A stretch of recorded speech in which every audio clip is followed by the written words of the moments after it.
Hai semuanya, balik lagi sama Calon Sarjana. Tempat yang seharusnya mengundang hiburan bagi para pengunjung, tiba-tiba aja kondisinya berubah mencekam karena buntut dari kesalahan fatal di masa persiapannya. Dan semua itu terjadi di salah satu taman air terbesar yang ada di Eropa.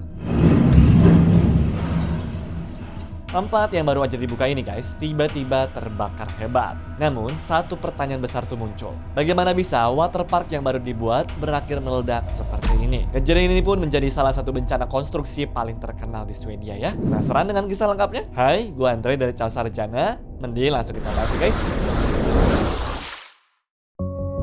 Latar belakang dan persiapan. Ada yang pernah dengar nama Oceania Waterworld nggak? Atau jangan-jangan sempat jadi tempat tujuan destinasi kalian berlibur? Nah, tapi buat teman-teman yang baru pertama kali dengar, tempat ini tuh guys berada di Swedia ya, dimana nilainya itu mencapai 1,9 triliun rupiah dengan dimulai pengerjaannya dari tahun 2020 dan diharapkan bisa selesai pada tahun 2024 kemarin. Jangan heran sama nilai nominalnya ya, karena ukuran kolamnya aja gede banget tuh guys. Indoornya itu 6.000 meter persegi, sementara outdoornya 4.000 meter persegi. Terus kapasitasnya tahu nggak berapa orang? Bisa sampai 1.750 orang pengunjung. Nantinya mereka tuh bisa senang-senang tuh guys di 14 wahana air yang berbeda-beda dan diproyeksikan bakal menjadi salah satu yang terbesar di Eropa dengan wahana arung jeram 6 orang pertama di benua itu dan seluncuran air tertinggi di dunia. Nah, seharusnya kalau lancar di tanggal 1 Juni 2024 kemarin sudah bisa dibuka untuk umum. Tapi menjelang pembukaannya para staff tuh masih aja sibuk teman-teman ngetes dan juga ngasih sentuhan akhir untuk inspeksi finalnya ini guys. Namun seperti proyek-proyek besar lainnya, ada aja masalah-masalahnya. Sehari sebelumnya tuh guys, ternyata pemasangan wahana utama yaitu Rattle Slide ini tertunda karena adanya bagian pipa yang belum terpasang.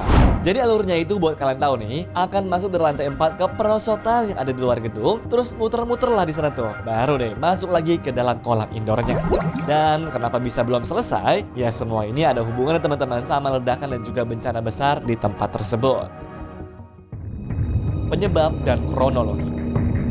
Masang beginian kan masalahnya nggak segampang main puzzle ataupun Lego ya. Jelas lah perlu ada yang disambung satu sama lainnya biar bisa bekerja dengan sempurna tuh teman-teman. Contohnya kayak pipa buat ngalirin airnya deh. Di tanggal 12 Februari itu guys, ternyata baru ketahuan ada sambungan yang hilang nih teman-teman. Ya sementara barangnya itu lagi diantrin hari itu juga, di sini muncul lagi masalah baru teman-teman. Karena tukang ledengnya tuh ternyata menolak memasang bagian itu gara-gara posisinya tuh menurut dia berbahaya. Mereka bilang sih ini udah terlambat gitu guys, gara-gara semua komponen intinya tuh sudah nyambung semua ya. Jadi andai kan dipaksa ini teman-teman, ya justru malah bisa-bisa membahayakan faktor keamanannya. Cuma untuk pihak wahananya nggak mungkin kan kalau ngelewatin gitu aja. Maka akhirnya Whitewater yang tahu masalah ini dan juga sekaligus menjadi produsen seluncurannya nawarin lah tuh teman-teman untuk ngerjain sekalian. Namun sayangnya guys, para staff Whitewater ini bukan ahli las ya, dan mereka pun hanya dapat instruksi singkat doang dari para tukang ledengnya. Lebih parahnya lagi, sistem alarm kebakaran di lokasi ini tuh belum aktif karena masih dalam tahap uji coba. Sehingga saat pemasangan pipanya dimulai, ya nggak ada yang sadar teman-teman kalau seluruh area itu sebenarnya dalam bahaya besar. Terus saat para inspeksi ngecek kolam utamanya nih, beberapa dari mereka sebenarnya mencium bau karet terbakar. Tapi ya gara-gara nggak ada yang kelihatan aneh dan juga alarm kebakaran pun tidak aktif, mereka lanjut kerja lah tuh seperti biasa. Gak lama kemudian para teknisi ini mulai mengetes alarm kebakaran secara manual. Sementara bau terbakarnya tuh makin terasa. Makin nyengat lah ibarat kasar katanya teman-teman. Nah setelah tes alarmnya selesai, pekerja yang sedang masang pipa di bawah wahana lateral ini pun juga mendengar suara-suara aneh. Dimana awalnya mereka kira itu adalah suara air.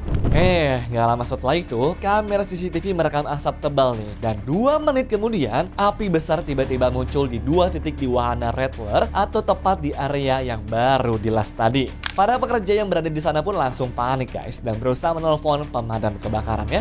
Salah satu pekerja di sana pun juga coba menelpon manajer proyek saat itu, yaitu Patrick Gilholm yang sedang berada di lantai 5. Namun ternyata telepon mereka terputus setelah Patrick ini diperingatkan soal asap. 7 menit kemudian petugas memang datang teman-teman. Api jelas sudah menyebar ke seluruh terowongan seluncuran dan asap hitam pun juga sudah tinggi banget. Hingga akhirnya 3 ledakan pun terjadi tuh dan bikin bikin mereka semua lari ketakutan. Di luar gedung, petugas pemadam berusaha keras mengendalikan apinya, tapi kobaran sudah terlalu besar dan juga sulit dipadamkan. Api sudah melahap hampir semua terowongan seluncuran teman-teman dan juga mulai mendekati bangunan utama. Seorang teknisi saat itu sih ngasih saran tuh untuk pakai pompa air taman agar airnya itu bisa mengalir lewat seluncuran. Tapi ternyata saran itu tidak banyak membantu juga. Tim penyelamat juga kesulitan teman-teman untuk mencari jalur aman untuk melanjutkan pencarian. Apalagi mereka tahu kalau Patrick si manajer tadi berada di lantai 5. Nah, namun tiba-tiba nih puncak menara meledak dengan begitu hebatnya guys, dimana sampai memecahkan kaca dan melontarkan besi ke bangunan sekitar. Dinding waterpark pun juga roboh ke jalan tuh. Petugas saja langsung pada mundur karena takut bangunan bisa ambruk kapan saja. Ledakan ini justru membuat apinya makin cepat menyebar ke seluruh area, termasuk ke terowongan seluncurannya. Asap hitam tebal makinlah penuh tuh, dan seluruh bagian kolam serta seluncuran di dalam gedung telah habis terbakar. Lalu, hanya dalam waktu 15 menit, waterpark senilai 120 juta dolar ini pun berubah menjadi puing-puing abu. Yang lebih mengkhawatirkan, apinya ini bisa aja menyerembet ke gedung sekitarnya tuh guys, seperti kantor, sekolah, atau perumahan. Asap dari plastik yang terbakar juga kalian tahu kan, efek itu bisa nyebarin racun ke lingkungan sekitar. Karena itu, para petugas fokus madamin api dari bagian yang paling aman dan bersiap-siap jika harus mengevakuasi warga sekitar. Nah, sekitar setengah jam setelah ledakan ini, petugas berhasil madamin api di area kolam utama. Tapi, sebagian besar bangunan itu masih terbakar dan juga situasi pun belum terkendali. Asap tebal terlihat hingga 8 km jauhnya dan angin memperluas sebaran asap beracun ke sekitarnya. Untungnya sih guys, api tetap terkunci di gedung utama ya. Dan saat menjelang sore, tim penyelamat bisa masuk ke dua lantai pertama menara untuk mencari Patrick. Namun, api di sini masih sulit untuk dikendalikan dan beberapa bagian bangunan pun juga terancam roboh tuh teman-teman. Tim penyelamat yang pakai drone untuk mencari di area yang tidak bisa dijangkau pun telah dikerahkan. Sementara petugas lain pada nggak berhenti berusaha memadamkan apinya itu teman-teman. Setelah berjam-jam pencarian, Patrick nyatanya juga belum ditemukan.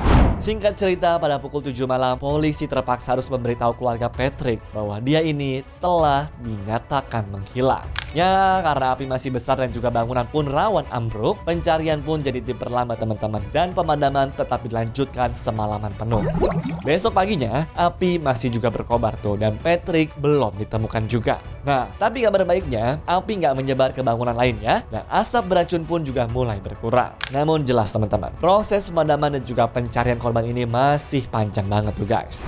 Selama 4 hari berikutnya, petugas pelan-pelan akhirnya memadamkan sisa apinya tuh teman-teman dan membersihkan puing-puing dengan bantuan kren. Ya akhirnya saat bisa masuk ke sisa menara dan juga kolam, mereka menemukan Patrick sudah tidak bernyawa di lantai 5. Dan Oceana yang seharusnya menjadi kebanggaan kota malah berubah menjadi tragedi besar yang tidak akan pernah terlupakan.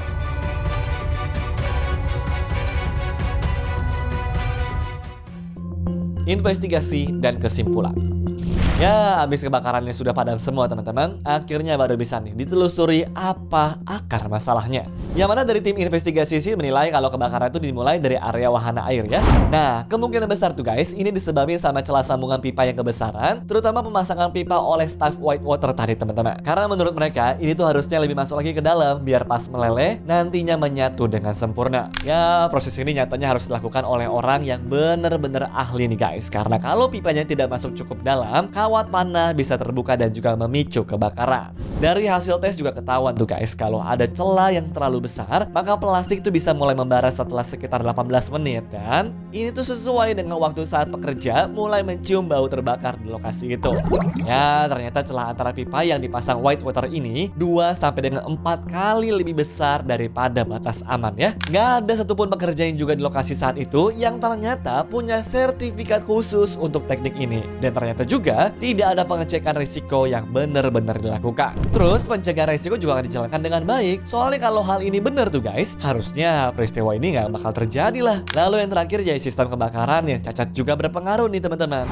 Andai aja aktif, setidaknya orang-orang di sana udah siap-siaga duluan kan? Jadi kalau dari kacamatanya hukum, sekarang ini posisinya lagi menentukan tuh teman-teman. Keputusan siapa pihak yang harusnya bertanggung jawab. Apakah tukang ledeng yang nggak mau masang tadi karena alasan keselamatan? Atau produsen pipa yang ternyata nggak ada kalian apa-apa. Atau jangan-jangan malah pihak pengelola taman hiburannya karena gagal siapin sistem keamanan dan malah nunjuk orang gara-gara waktunya itu udah mepet. Coba kalian juga kasih tau pada kita pendapatnya teman-teman tuh seperti apa ya. Yang jelas, otoritas investigasi Swedia pengen semua ini dibalikin ke semula secara 100% tuh teman-teman. Soalnya kebakaran itu benar-benar bikin kerusakan total untuk seluruh wahananya. Ya, jadi yang tadinya mau buka di tahun 2024 malah harus mundur tuh guys ke tahun 2026. Sedangkan tahu nggak total kerugiannya berapa? 2 triliun rupiah dong guys. Ibaratnya gara-gara kesalahan kecil tapi akibatnya malah fatal seperti ini. Ya, semoga aja sih kedepannya nggak ada lagi tuh hal-hal ceroboh seperti ini ya. So, segitu dulu guys untuk video hari ini. Sampai jumpa di video-video berikutnya. Bye-bye. Anyways, cukup sampai di sini ya guys video hari ini. Sampai jumpa di video selanjutnya. Dah.